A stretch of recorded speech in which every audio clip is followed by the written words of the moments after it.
earlier novels, The Shortest Way Home, Deep Down True, and Shelter Me, have also received numerous accolades, including a Library Journal Best Book designation, an American Library Association Award shortlist, and a Massachusetts Book Award must-read selection. The Harvey Girls is already making waves, earning a starred review from Library Journal and high praise from fellow writers. Best-selling author Kristina Baker-Klein called it historical fiction at its most transportive, grounded, vivid, and unexpectedly moving.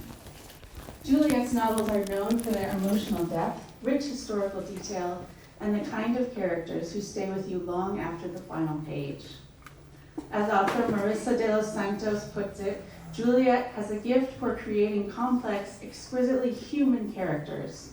Characters we will have the pleasure of hearing about tonight. So please join me in welcoming the wonderfully talented Juliette Fay.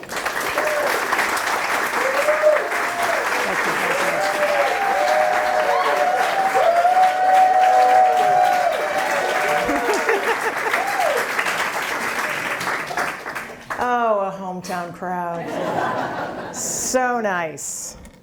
Thank you so much, all of you, for being here. It means the world to me. So great to see all your faces. And I can't really leap right into talking about the Harvey Girls until I talk about this beautiful space that we're in. It feels a little bit like a fantasy that it finally happened, thanks to many, many people here, including my awesome husband. So I'm really thrilled to be here for this launch event and to have you all with me. I'd also like to thank the always amazing Wayland Public Library for co-sponsoring this event, and specifically Courtney Michaels, who whenever I come up with something or say something, she says, yeah, we can do that. So that's really appreciated. What I'm going to do is I'm going to tell you a little bit about the story behind the story, how I came to write this, and then I will read a little bit, and then we will have questions, and then we'll sign books. Some of you have had your book signed already, which is great. And eat cookies. Please eat cookies. So who were the Harvey Girls, and what makes them absolutely a phenomenon for their time? I first stumbled on these intrepid pioneers when I was doing research for my previous historical novel, City of Flickering Light, which is about three friends who hop a train and make their way to Hollywood. And it was a long trip, and I knew they had to eat. And I thought, well, how did railroad passengers get a meal back then? Well, if they were in the Southwest, they were lucky. They were lucky because there was a guy named Fred Harvey who had set up a restaurant about every 100 miles. We really can't talk about the Harvey Girls without talking about Fred. We don't know a lot about his early life. He was born in 1835 in England. At the age of 17, he came over to New York City alone. We don't know if he was an orphan or a runaway. That information's lost to time. But he got a job as a pot walloper, a dishwasher, in a fancy restaurant. And he made his way up to line cook. Oh, this is so cool because I can see the pictures at the back and I don't have to go like, am I on the right picture? Yeah, we've got some AV here, ladies and gentlemen. It is awesome.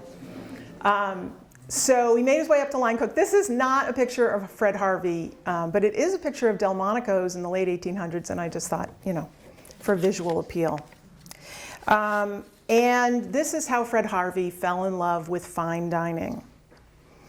At the tender age of 22 in 1857, he somehow ends up in St. Louis and opens his first cafe with a friend. His dream is coming true.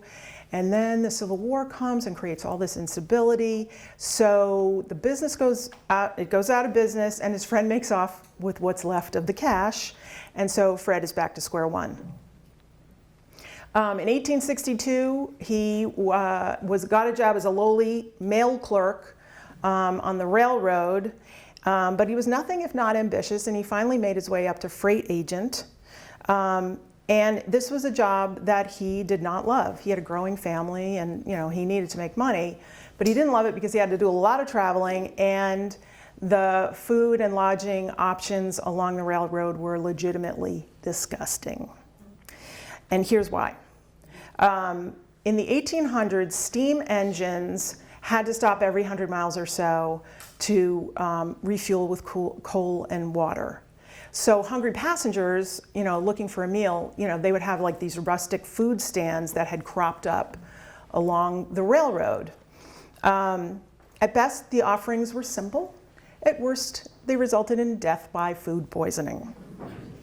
One of the tricks they liked to play was that the train would stop, people would come in, they'd place their order. They would not be served until very shortly before the train whistle would blow. There was no such thing as a doggy bag back then. And they'd make a run for the train, and the waiter would take their full plate and scrape it back into the pot for the next round of passengers. So you can imagine how inedible it was. Fred never let go of his dream of having a restaurant. And his next idea would change the course of his life and the course of travel for literally millions of passengers. He approached the Atchison, Topeka, and the Santa Fe Railroad, and he said, and they had stops throughout the Southwest. Their headquarters was in Kansas City, and he proposed that he set up restaurants along the route. The Santa Fe Railway said, all right, we'll give you a chance, but you're just going to get one restaurant at Topeka, which is the red dot, where he opened his first restaurant in 1876. This is 1880, pretty bustling place. His rules for service were soon to be known as the Harvey Standard, and he was incredibly stringent for his day. For instance, he, and especially in the Southwest, which they had no standard, he insisted that coffee would be dumped out. Oops, did we miss one? I'm sorry. So here's this is his restaurant. This is the inside of the Topeka, Kansas restaurant. He insisted that they have white linen tablecloths, fine silver and china, and really good food. This is the lunch counter also in the Topeka Depot, and I love this picture, the old chairs with the pole on the ground and those snaking lunch counter. His rules for service were very stringent, including pouring out coffee after 2 hours, even if nobody had had a cup. And that was the same rule that Starbucks eventually put in place. So Fred's coffee predated Starbucks by 100 years and was arguably the best coffee in the country. The reception was so enthusiastic that many more Harvey houses soon followed. And he, by the late 1800s, the railroad was making enough money to subsidize his restaurants because they were getting more and more passengers. People wanted to ride on the Santa Fe because the meals were so good. And in fact, the Santa Fe's only slogan was "Meals by Fred Harvey." Though he is rarely credited with it, he created the first restaurant chain in history, long before Howard Johnson's and Hilton's. He had over 80 hotels and restaurants all throughout the Southwest. This is a postcard, and you would check off which one you were at and then send it to your friend or your family. The interesting thing was that most of them were not in cities. They were just where the railroad had to, the train had to stop. So he'd set up a Harvey house at this middle of the nowhere place, and then businesses would sort of crop up around it, and then there would be a town there because of Fred Harvey. And many of these towns would not have existed without the Harvey House.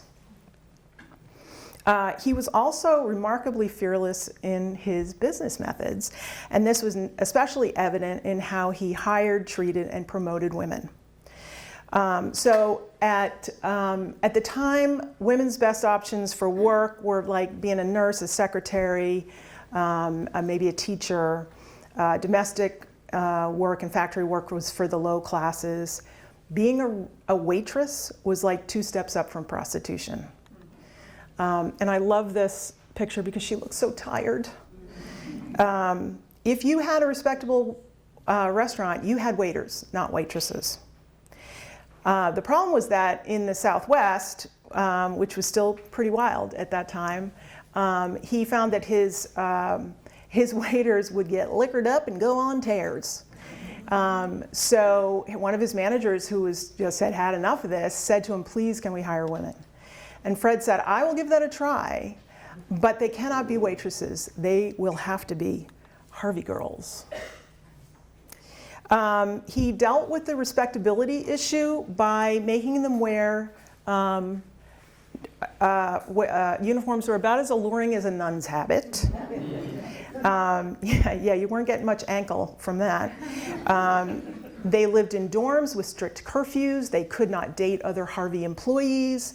They could date men from outside the Harvey, company, but only with the manager's approval of the guy. They had to comport themselves with utmost propriety at all times or be immediately terminated. The interesting thing is that in return for all these rules, what they got was an enormous amount of freedom. They were better paid than women in most other professions. In the 1920s, when my novel is set, they were making $25 a month, which doesn't sound like a lot, but it was a lot, especially if you are getting room and board for free, you have no expenses, and you're getting the liberal tips, which was usually about equaled your salary. So if you were a young woman with $50 a month coming in and no expenses, you were remarkably well off. They could spend that money on generous vacation time. They could get a week off every 6 months. They could travel anywhere on the Santa Fe for free, stay in other Harvey House dorms, eat the food. They could travel for free. And at the time, women traveling without chaperones or husbands was pretty frowned upon, but Harvey Girls traveling together was nothing. It was fine. It was easy. This was an amazing opportunity for adventure for young women who often had not been further than the next town over. About 50% of all Harvey Girls came from the Midwest. They had little education and little chance of making it off the farm. Suddenly they're making good money, sometimes more than their fathers and brothers. And if they're sending that money home, which many of them did, they become an important breadwinner for the family. There was also a significant number who came from the East and did not want to be working in factories or making no money as a shop girl. Former Harvard girls say it was a remarkable education. They felt like it was like going to college, except they were learning a trade instead of getting a degree. Opportunity for advancement was also remarkable. Fred was such a stickler and didn't trust anybody else to train their employees.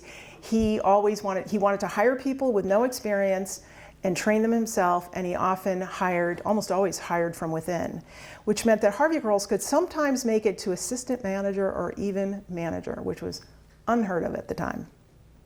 In 1926, when the novel takes place, his head of personnel of the whole Harvey company was a woman named Alice Steele, and his head architect for all the buildings in Harveydom was Mary Coulter.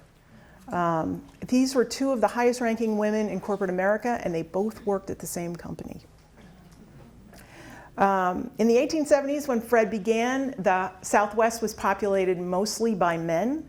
It was about 2-to-1 men, ranchers, prospectors, railroad men, cattlemen. There was a saying, there are no ladies west of Dodge City and no women west of Albuquerque. When Harvey Girls started arriving, local guys were pretty tickled to have all these lovely young ladies in their towns. And because there were so few men, Harvey Girls got their pick of the litter. I like this because she's kind of leaning away from him. Like, dude, I don't know. I might have better options than you. Approximately 100,000 women became Harvey Girls from 1876 to the 1960s when the company was sold. About half of them chose to remain in the Southwest after their service was over. Many married, and many of them named their baby boys Fred or Harvey. Thousands of baby boys named Fred or Harvey. And you can kind of understand it. The guy not only fed the Southwest and taught it manners, he's really indirectly responsible for populating it. So once I started diving into research, I was surprised at how many people had never heard of these wonderful women, because it was so also, sort of fascinating and cool. Unless you had heard of a movie called The Harvey Girls, which starred Judy Garland and Angela Lansbury and Ray Bolger. Ray Bolger was the Tin Man in The Wizard of Oz in 1939. He and Judy had a little, reunion. I digress. Real Harvey Girls didn't think it came out in 1946. Real Harvey Girls felt like it did not accurately represent their experience. The work was much harder, and there was much less singing and dancing.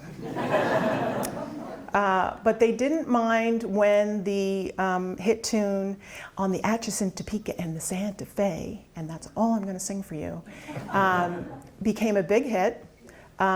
It was covered by Bing Crosby, and it won the Oscar for Best Song that year. Most Harvey Girls trained in Topeka, so I knew that's where my two main characters would start. And then I had to make a decision about where would they be sent. They would be sent out on the line, but where would they be sent? Around 1900, the Fred Harvey Company started investing not just in every 100 miles, little places along the railroad, but in destinations like the Grand Canyon. This is a train. It's the first train with passengers that came from Williams in Arizona up to the Grand Canyon in 1905. I chose El Tovar at the Grand Canyon because of its beautiful setting and because it was a really close-knit Harvey community. This is an actual picture of Harvey Girls in 1926 with their manager, Victor Petroso. So my characters are sitting right there. Also, my sister lives in Flagstaff, so it was really easy for me to just hop up and do research. So it was convenient for me. The two of us went up and spent a night in the very swanky El Tovar suite. This is not it, but this is what the the hotel rooms would have looked like at the time. The El Tovar suite looks out over the canyon, has a terrace and this is sunrise from that terrace. I had to do it was research. I was also kind of apropos of nothing, but I'm just going to tell you anyway. There's this great story in 1935, so after the book takes place, couldn't put it in the book, that it was the Depression and the Civilian Conservation Corps was rebuilding the wall along the canyon, and one of the guys fell in love with a Harvey girl, and he mortared his love into the wall across from the Harvey Girl dorm, and it is still there, and I know because I took this picture.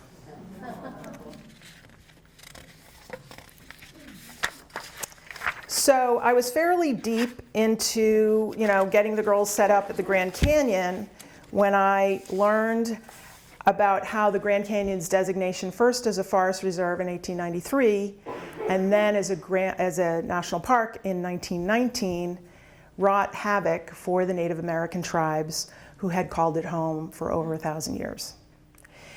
Interestingly, at first, European Americans were not terribly interested in the Grand Canyon. Here is a quote from the Report upon the Colorado River of the West, explored in 1857 and 1858. It always cracks me up. The region is, of course, altogether valueless. It can be approached only from the south, and after entering it, there is nothing to do but leave. Ours has been the first and will doubtless be the last party of whites to visit this profitless location. Not long after that, different opinions began to emerge. And apparently European Americans did want to go to the canyon. In 1898, the forest supervisor insisted that the Grand Canyon should be preserved for the everlasting pleasure and instruction of our intelligent citizens, as well as those of foreign countries. Henceforth, I deem it just and necessary to keep the wild and unappreciable Indian from off the reserve. So that's what they did. They forcibly removed them. There were 8 tribes that were regularly going to the Grand Canyon. They were no longer allowed to go there. The Havasupai tribe was particularly, using that space around the South Rim. This is a Havasupai man in the early 1900s. This is a Havasupai woman. Take a look at that basket. They were incredible artists, still are. The Havasupai were known for their basket making.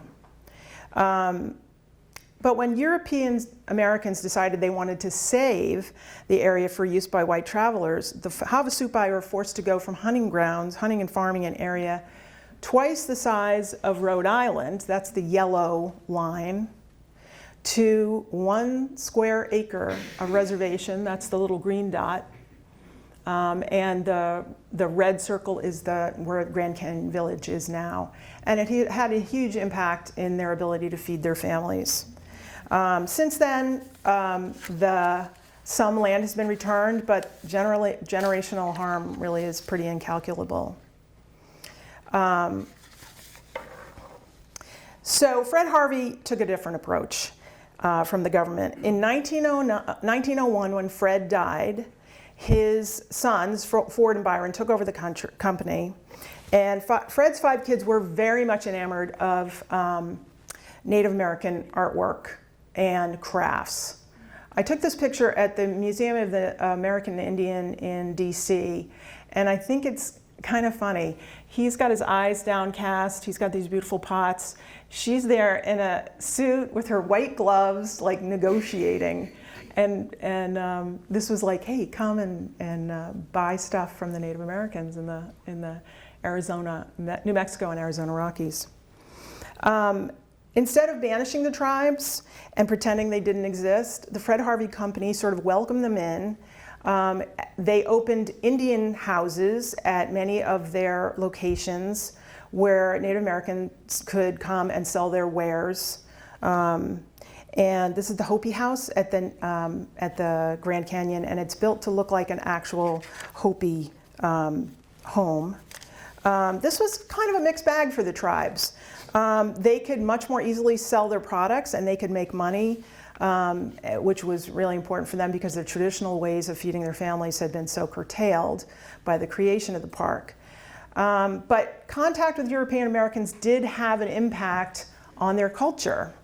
For instance, it changed the way they produced things.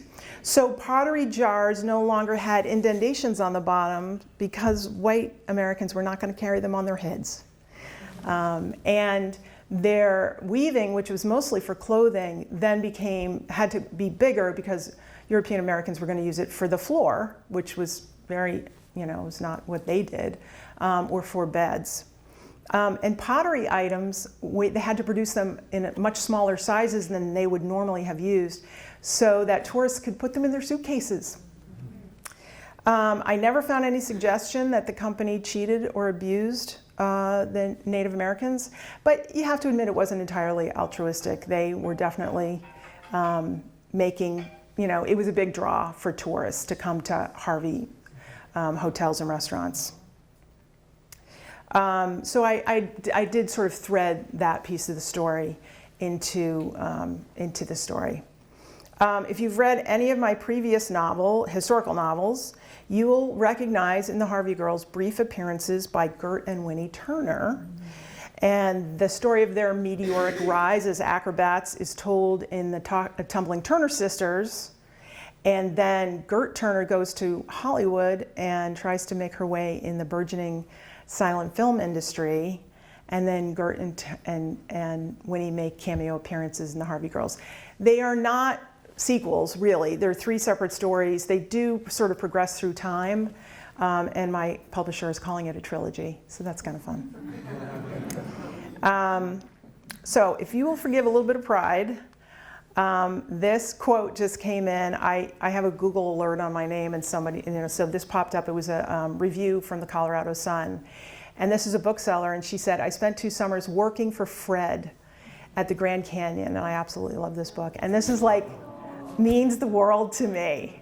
First of all, that she still called it working for Fred. That's what they said. I work for Fred Harvey.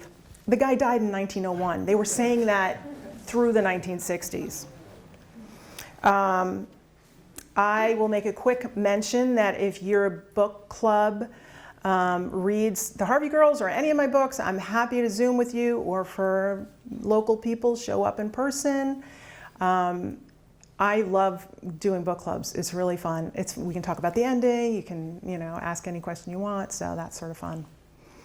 And also at the back, my newsletter sign up is back there. I put out a newsletter about one. There it is. My sister's holding it up. Vanna, can you hold that up? Thank you. I'll buy a vowel. I put it up about once a month, only when my books come out, so it's not going to clog your inbox. My publisher would really like me to put it out more often than that. And I will not sell your email address because I don't know how. And it's not nice. Okay, so now I'm going to read you just a first part of the first chapter, and then we're going to open it up for questions. Okay, so I'm going to put that down. Charlotte felt the woman's scrutiny like heat from a flame too close to her skin. She forced herself not to flinch away from it. Flinching, she'd learned, only invited more trouble. And you've never waitressed before, Miss Steele said lightly, as if to counterpoise the obvious fact that she was making far more important assessments. No, I worked at a milliner's shop, and I served people, but not food. A hat shop. Even now, it was hard to believe. That was not the life he'd promised, the life he'd described. But becoming a shop girl was the least of it. Promises had fallen like autumn leaves on the Boston Common, hadn't they? That's just fine. We prefer girls without prior experience. They tend to have fewer bad habits to correct. Bad habits? Charlotte was certain that if she'd had any, which she doubted, they'd been trained out of her at the highly esteemed Windsor School for Girls. A sound mind and a sound body was their motto, and she'd taken it very much to heart, until lately. Like serving a beverage without a tray, or wearing an apron with a spot on it, Miss Steele explained. Or smiling a little too long at a customer. Flirting. Exactly. I don't flirt. This seemed important to say. In the last 2 years, Charlotte had become a keen observer of what to say, and more crucially, what not to say, at any given moment. I'm glad to hear that. Miss Steele studied her face, particularly her right eye. She glanced down at Charlotte's left hand, the one that had, until an hour ago, worn a gold band. You are not married? No. Sometimes you had to fib. That was important too. Charlotte fought the urge to touch the tender skin under her eye. She had waited a week for the swelling to go down and the car tire black to fade to jaundice yellow. And there's nothing keeping you from traveling far from home? Oh no, not at all. Charlotte almost laughed, quite the opposite. Miss Steele pursed her lips and looked out the window. The office was on the second floor of Union Station in Kansas City, Missouri, and a cold March rain speckled the panes, obscuring the train yard and the city below. Charlotte curled her toes in her best black patent leather pumps with the champagne-colored bows. Well, the bows were gone now. One had come off and she couldn't go around with one bow, so she'd torn the other one from its spot and tucked it away. For what purpose, she couldn't say. A reminder of better times, perhaps, or the abysmal depth of her own stubborn foolishness. The woman leveled a meaningful gaze. I feel I must ask about your eye. You seem to have received a blow of some kind. Sometimes you had to tell the truth, which Miss Steele seemed to intuit anyway. Yes, said Charlotte, and if you give me a job, the bruise will fade. If you don't, it will simply be renewed. Billy had heard of the famous Fred Harvey food was the best in the West, but right now the biscuit tasted like a mouthful of flour straight from the sack. Now eat that, said her mother. The remnants of Lorna MacTavish's Scottish brogue came out when she was tired or worried. And right now she was both. We can't have you fainting away up there. You're looking awfully peely-wally. You have it. Billy pushed the plate down the lunch counter at Union Station. Or save it for the ride back. We'll be splitting it if you don't pull yourself together. Billy blinked the tears back from her pale lashes. I don't want to go, she whispered. Oh, dinna fash now, murmured Lorna to her eldest child. There's a whole big world out there. I never got to see it, but now you will. Who'll help with the kids in the washing? Who'll get dinner on when the mending's due for the Suttons? Billy fingered tears out of the hollows under her eyes. Not Malcolm. Your father works hard, and don't call him by his given name, cheeky, Lorna scoffed. You want to go and haul bricks for 10 hours and then fetch dinner for 9 squalling bairns? Ma, I don't want to leave them. I don't want to leave you. Lorna smiled hard, but the tears trickled down her face nonetheless. She put her knobby hand on Billy's, the fingers softer than rough work should have allowed. You'll have your chance to go see new places and have an adventure. You'll earn good money, and then you'll come back to me and we'll all be together. Don't make me go. A sob broke out of the woman's chest. If I had any choice in the matter, lass, you'd never leave my side. Billy waited in one of the chairs outside of the personnel office. The letter inviting her for an interview was clutched in her hand, along with a clipping of the advertisement they'd answered. Wanted, young women, 18 to 30 years of age, of good moral character, attractive and intelligent, as waitresses in Harvey eating houses on the Santa Fe Railroad in the West. Wages $25 per month with room and board. Liberal tips customary. Experience not necessary. Write Fred Harvey, Union Depot, Kansas City, Missouri. Billy could supply the good morals, intelligence, and fair looks Fred Harvey required. That business about being 18, well, her ma always said she was born fully grown. Wise beyond her years and at 5 feet 10 inches, taller than most of the men she knew. Lorna had bobbed Billy's long blonde hair to make her look more grown up. It's the fashion now, Lorna had said. All the flippers wear it. Flappers, Billy corrected her. She still missed her braids. It was on her mother's insistence that Billy read the paper every day. It's your education, Lorna would say. The world is a damn sight bigger than this speck of sod. Billy herself had seen the advertisement for Harvey Girls, and Lorna had seized upon the idea immediately. It's a fortune they're offering, and you'll see the country. I wish they took tired old ladies, but I'm 3 years past the deadline. The fact that at 15, Billy was 3 years below the deadline was scoffed away. The money was, in fact, a fortune. It would mean her younger siblings could continue with school, her father could fix his broken-down truck, and her mother might be able to get just a little bit of rest from time to time. Billy didn't want the job, but she knew she had to get it.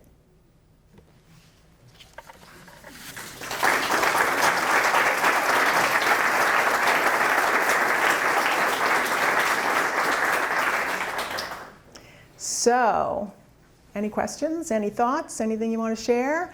Yes, Jackie. Were they allowed to work if they got married? So that is a fabulous question, and I did not plant that question. Jackie asked if they got married, were they allowed to work? No, they were not. If you got married within a year of starting service, boop, see ya, and you didn't even get a train ticket home.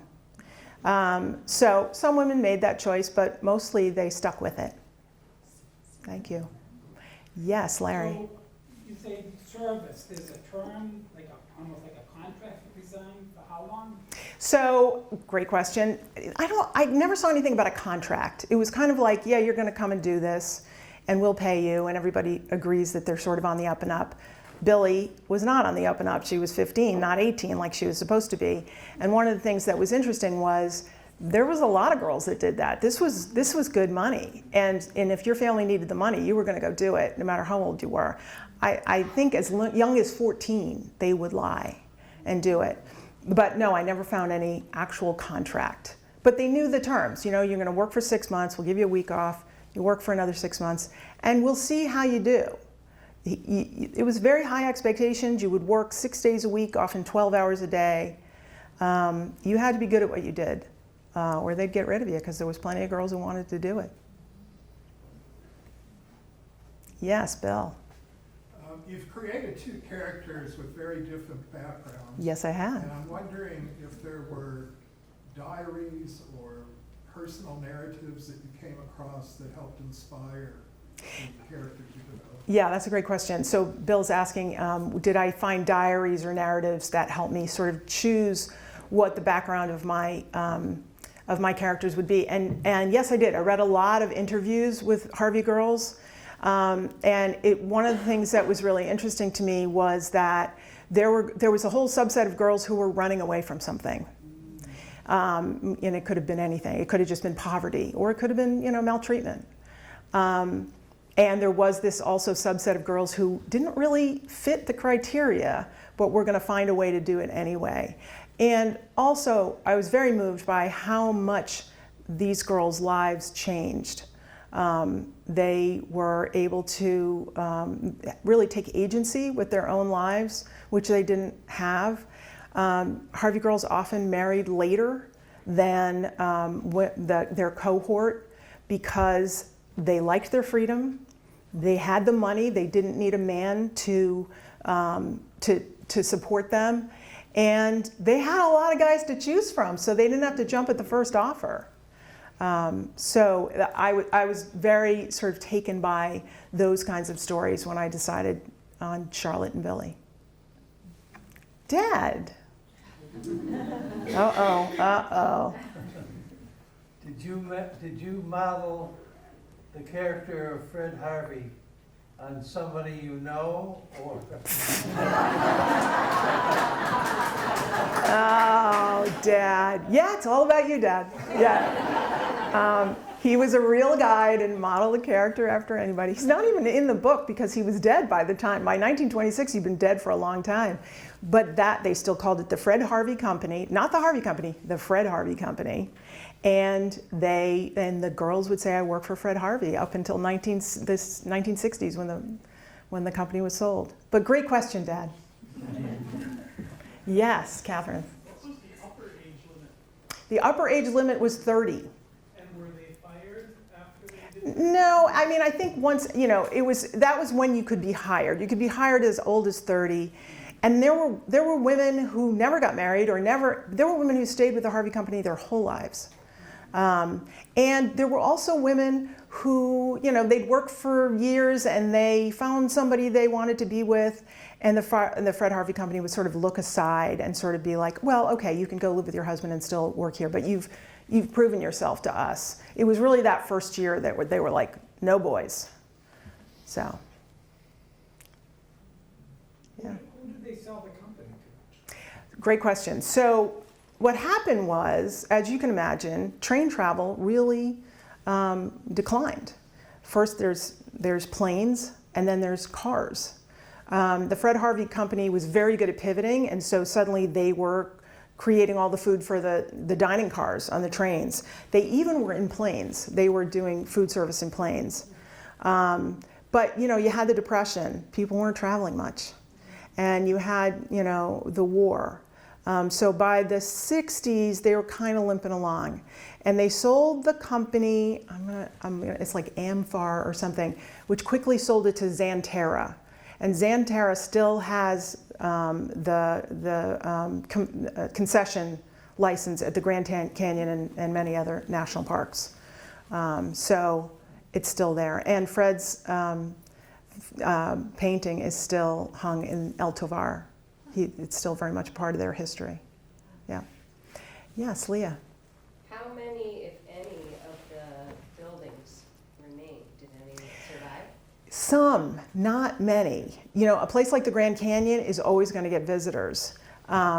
Winslow, Arizona, standing on a corner in Winslow, Arizona. Winslow is pretty downtrodden, but they have La Posada, which was a beautiful hotel and restaurant. The restaurant's still there. It's sort of the main thing happening in town. But a lot of them got torn down because they were enormous. They were enormous buildings because so many people wanted to eat and stay there.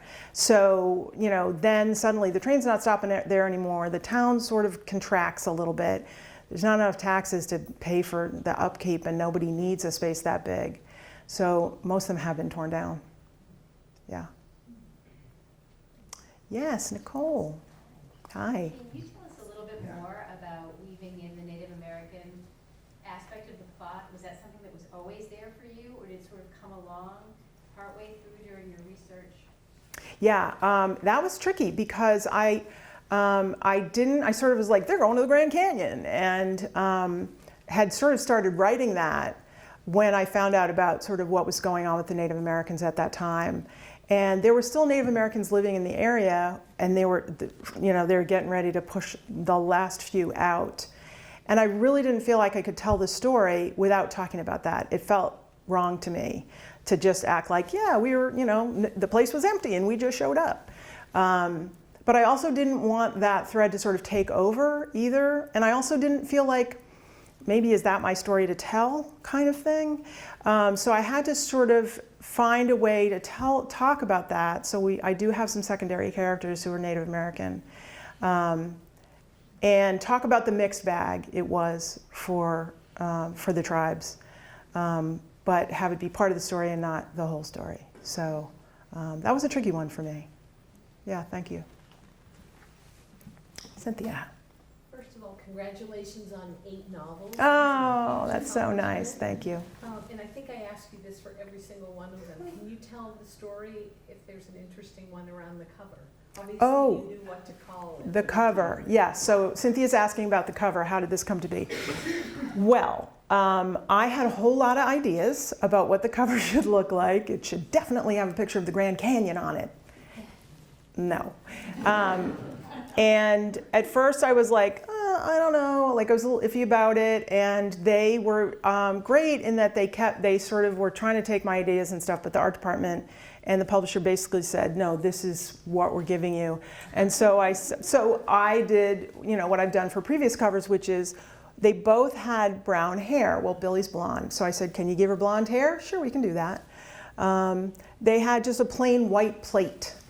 And I tried to convince them to use an actual Harvey plate pattern, but it's licensed, couldn't use it. So I have come to really like it. It's very much a story about friendship and also about fortitude and grit. But there's also some humor in it too, so don't think it's all just like, ugh. So yeah, now I'm loving that cover. Yeah, thank you. Yeah. Yes, Jay. I wonder if you could talk about the experience of writing this book, maybe in comparison to some of the other books you've written. Would you say that it was easier to write, kind of you got on a roll and it went really quickly and easily, or was it a slog and a lot of work? Sure. So the question is, how was writing this book different from writing other of my books?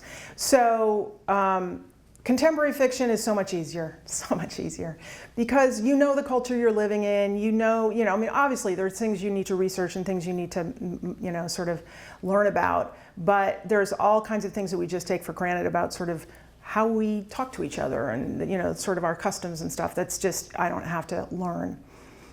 You will notice that all those historical fiction books take place in a very narrow range of time, because once I figured out what people were doing in the 1919 in the 1920s, I was like, this sounds good, sticking with this.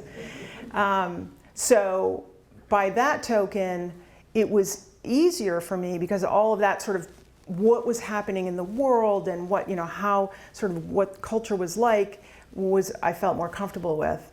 The how to handle the Native American thread stopped me for a while, and I put it aside for a while because I was like, I'm just not sure how to do this right. And so that's what I decided to do.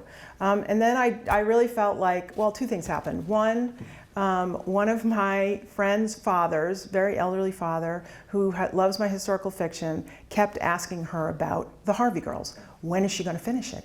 When is it? I want to read it. And he would send me articles about the Harvey Girls. He would send me pictures. He did that for all my historical fiction. And So I thought, well, I don't know if I'm gonna get this right, but I gotta finish this novel for Paul. And also, I kind of want to see what happens. And that's also an experience that I have writing a book I don't know everything that's going to happen. I have ideas and I think, what the narrative arc is, but I don't necessarily know how we're going to get there. So I thought, just for myself and Paul, I'm going to finish this book and then see if anybody wants it. So that was kind of funny about how I finished that. And he has lost his eyesight. So, and he's quite elderly and he's in a nursing home. So I started reading him the book because I didn't know if he was he's still with us. And his daughter has taken over reading the rest of the book for him. And I put him in the acknowledgments because he deserved it. And so he also has a little bit of dementia. So she reads it to him pretty regularly, and he's never heard it before, so he gets all sort of emotional and happy about it all over again. So it's really nice for me and Paul that this book got where it got. So that's different too. Thank you for that question. Yes, Chris? Mr. Harvey sounds quite enlightened. Was there anything auspicious in his background that would be 150 years ago? Not that we know of. I mean, I think what I saw, what I feel, there's a great book, by the way, called Appetite for America. The question is about Fred Harvey. Why was he such a, willing to try these new things? Why, willing to treat his waitresses, Harvey Girls, so well? There's a great book called Appetite for America, which I recommend, and it's all about Fred Harvey and the Harvey Company. And no, he doesn't seem to be particularly feminist in any way or anything like that. Oh, I'm playing with that. Are you hearing it? Okay. But he was dead set on making his restaurants successful.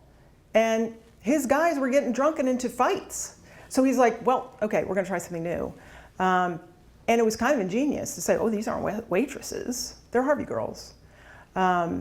So I think that was it. He was just so driven. And he was known to be kind of tough. He'd come into the restaurants, and if you didn't have the place settings perfectly, he'd pull the tablecloth and everything go flying. They lived in fear of Fred showing up. So I think it was really just he was willing to try things because he was so insistent on being really good at what he did. So, yes. Rich. Are there any Harvey heirs today? And if there are, did you have a chance to talk to any? I did not. I'm sure there must be Harvey heirs. There's a great documentary, I can't remember the name of it, where his grandson is talking about, sort of what he remembers of his grandfather and his father, who was, one of the next co-presidents. And Harvey is not an uncommon name, so it's like it's hard to find them.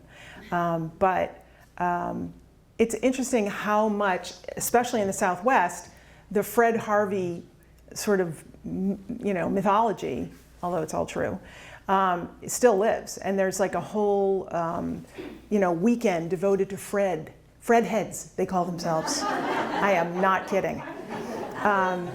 Yeah, I mean, it's pretty cool stuff. So, in the Northeast, most people haven't heard of them unless they saw that very corny movie with Judy Garland. But in the Southwest, when I've said to people, especially older folks, have you heard of the Harvey Girls? Of course we have. So yeah, so the legend lives on. Yeah. Yes, Nancy. Was that a problem that there was a movie with that exact name? Like, did that? For me? Yeah, for you to use that same name for your book. No, you can. There are probably 4 books called The Harvey Girls, maybe 6. Yeah, I learned early on with my first book, Shelter Me. I panicked because a book came out called Shelter Me 6 months later, and I was like, how are they allowed to do this? This is not right. And my agent was like, happens all the time. Don't worry about it. Yeah, you don't copyright the title apparently. So, good question though. Claire, did I see you? Yes. My 93-year-old aunt, when I spoke to her today, was familiar with the Harvey Girls, but she can't read anymore. So is there a plan for an audio version? There is not only a plan, that plan has been executed. There is an audiobook. I haven't listened to all of it yet. One of the things about audiobooks is that it's very hard for authors to listen to their own audiobooks, because that's not where I would have put that emphasis on that word, and that's not how Billie really sounds, or that kind of thing. But I've heard from a couple of people who've heard it, and they say it's pretty good. So Is it available for us? it's available for you and for everyone. Download away, my friend. Yeah. Jackie. Was it another requirement to get the job that you be white? Yes, it was. You did need to be white. In the Southwest, a lot of Mexicans, a lot of Native Americans, some black women. Nope, you were not going to be a Harvey girl. You could be a maid. You could work in the kitchen, but you could not have, you had to have fair skin or pass. Yeah, good question. Yes, Leah. Is there anything on your plate now that you are getting ready to serve? I have, oh, yes, that I'm getting ready to serve. How appropriate, Leah. Did you see what she did there? I have a contemporary fiction that I'm working on. We'll see what happens there. Starting to think of some things for the next book. We'll see what happens. The publishing industry is nothing if not fickle, and so you never know what's going to happen next. But, here's hoping. Yeah. Yes. Was there a story of culinary innovation woven into this story you investigated? Culinary innovation. Was he shaping America's palate as he carried all these people and fed them? Yes, what a great question. At first I was like, oh darn, no, what am I going to say? So the question is, was there a way in which he was shaping America's palate? Yes, in fact he was. So one of the things that they would have in the Southwest was Blue Point oysters, because he had a sweetheart deal with the Santa Fe Railway that he could get anything shipped anywhere for free. So he would bring in really good quality food, including things that had no business being in the Southwest, like Blue Point oysters. So yes, he was absolutely he was upgrading the Southwest in a lot of ways. And sort of the manners thing, it was true, like the Wild West, and waiters getting liquored up and going on tears. You had to behave in a Harvey restaurant. You could, none of that business. So he was sort of upgrading not only their palates, but their behavior in some ways.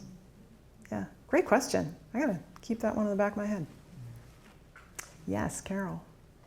Was the editing process any easier this time, now that you've had your third historical fiction? The editing process is always painful. But it's good, because it absolutely makes the book better. I've never had an editing experience where I wasn't like, you're right, yeah. This one wasn't too bad. My editor was great. She was really collaborative. Sometimes you get an editor that just wants to beat you up, or an editor, which is not good, or an editor who doesn't really care that much, which is also not good. This editor was really, really wonderful in terms of thinking about what will make the story better, without me just being mean. So, yeah. So it was collaborative. It was collaborative. It was great. Yeah. Marie. If this was a movie, do you have people? Oh, Marie. I don't know. I got to get answers for that one. All right, you're giving me an assignment. I would love a TV series. I think that would work out just fine for me. So, yeah, I got to get an answer for that one. You got any suggestions? I'm gonna, after I read it. All right, great. Shoot me your recommendations. Love it. Meryl Streep's daughter. Oh, I love her. She's fantastic. Stu. You are a phenomenal presenter. Oh.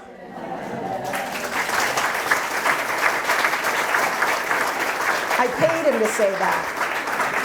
Where's your tour go next? My tour, where am I going next? I'm going to be down on the Cape.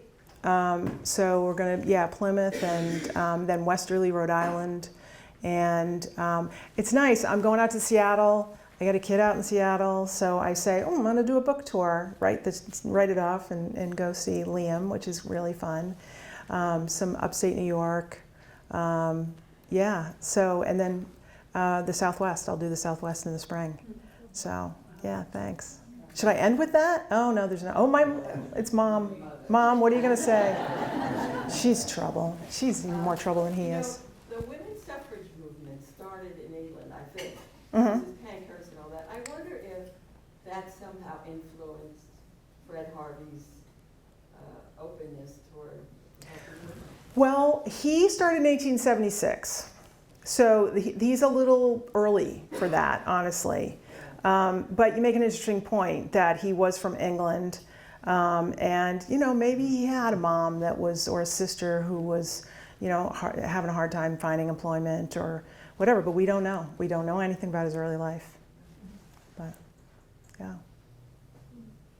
Okay. Anybody? Any last? All right. We're good. We're out. Thank you.